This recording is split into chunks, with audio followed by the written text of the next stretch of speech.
Good morning, my dear friends and followers. Today, refreshed, I'm ready for another video and try to enlighten the society of the Gambia. And this is the only thing that I can do, and we as Muslims are advised to advise others if we see something is going wrong. What I cannot understand is that our hundreds and thousands of activists in the Gambia are silent. Even they see how our country is been driven in a disaster day by day. It is not long ago when there was this 3 years craziness, as I call it, organization, project, whatever. If they would come today, I would say, and with a different manner, not with this uneducated people leading that project, I would say interesting thing. Or if they would say anti-lockdown protest group or whatever. My people, I was never into politics, but I was very interested in helping the youth, and I'm still always interested and very interested in helping the youth of our nation, because it's not the youth driving us into disaster. It is older people that, I don't know, have their reasons why they do it. Today I was reading another news article of, I think it was Fatu Network, stuff like that. It was about that runaway person. So someone escaped from the isolation. Yeah. Well, first, even if a prisoner escapes as prison, it is legal for the prisoner, because you have a right of freedom. If the police catches you again, according to international laws, they are not allowed to charge you for escaping the prison, because it's your right as a human being. But we are talking about isolation. That person could not be sick. I mean, if the person would be so deadly sick, how can he even move and escape? I bet that person was tested positive for whatever reason.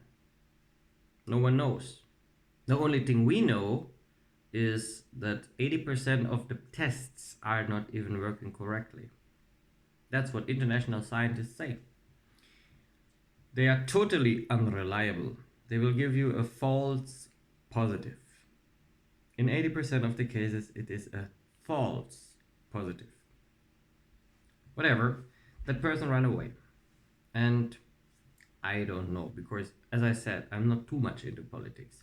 Someone, was it the police or a government speaker, said, this rapidly spreading disease.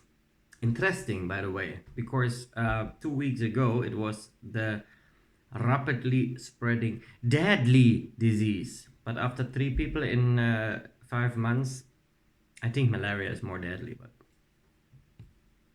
me don't know nothing. I mean, so this rapidly spreading disease. Yesterday I made an example. Rapidly spreading. Oh yeah, definitely. 1.8 million people living in the Gambia, and 25 are maybe infected.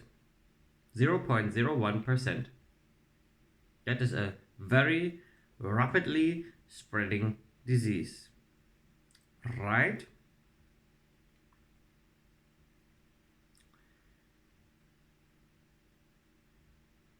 I only see one thing spreading rapidly. Oh, it's not spreading rapidly. It is going away rapidly. That is the money of the people. Most of their savings are used now.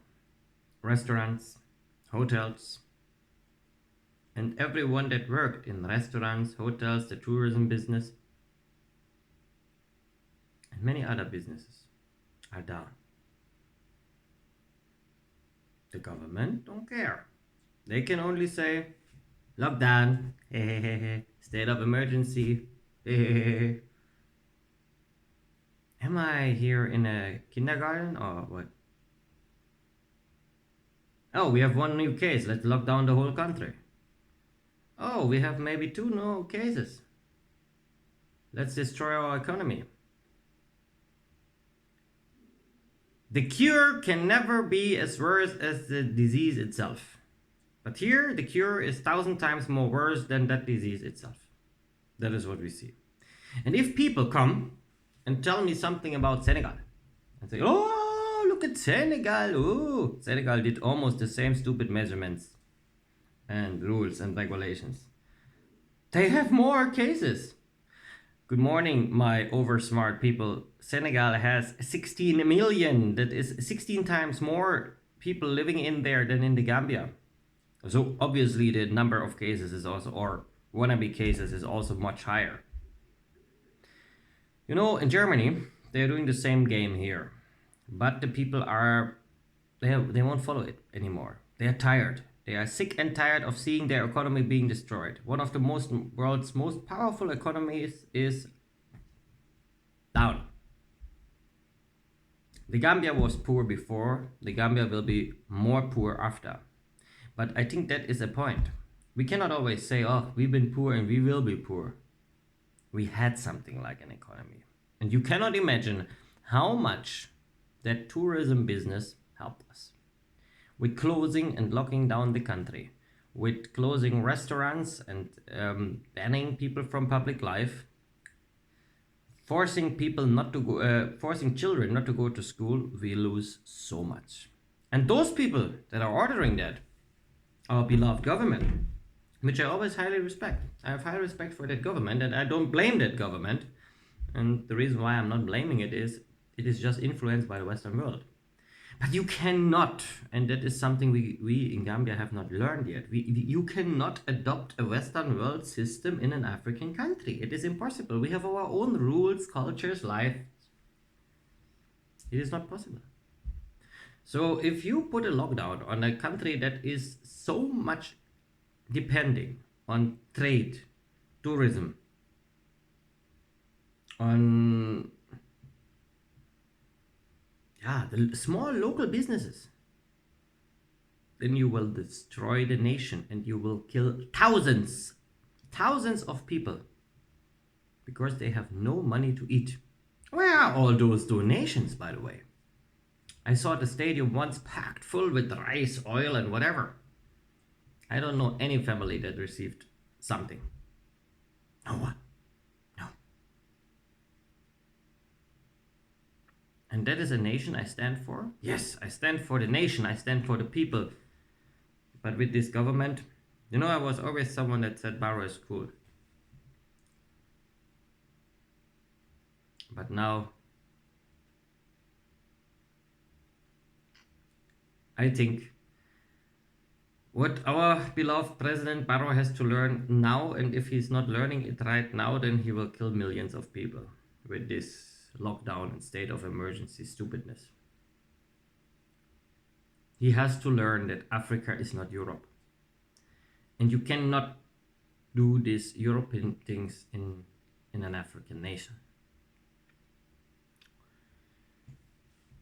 Even Europe. Germany will face it next year. It is directly heading, together with France, UK, and all the other countries in the Western world, they are heading straight for the biggest economical crisis that have ever been there. Even after World War II, it was not like that. Because, that's easy, after World War II you had winners and losers. And the winners after helped the losers to build up the countries. This time, you will have only losers. But it could be the chance for Africa. could be the chance for Africa to separate from this stupidness, from this real virus, that is the phantom virus, the virus of I lock down my country, because if I lock down my country I'm safe, or I get money, or whatever. That is the real virus, in the heads, not in the bodies. But if you would take the chance now and don't fall for this influenced virus, the influenza, you can even call it. Funny, right? If we would not fall for it, then Africa would have the chance right now to get independent, and the chance right now to raise. But what are we doing? We are copying Western world styles again.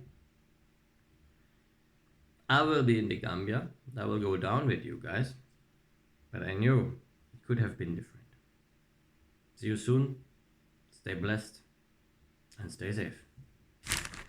And always keep your mind working and think about what you see.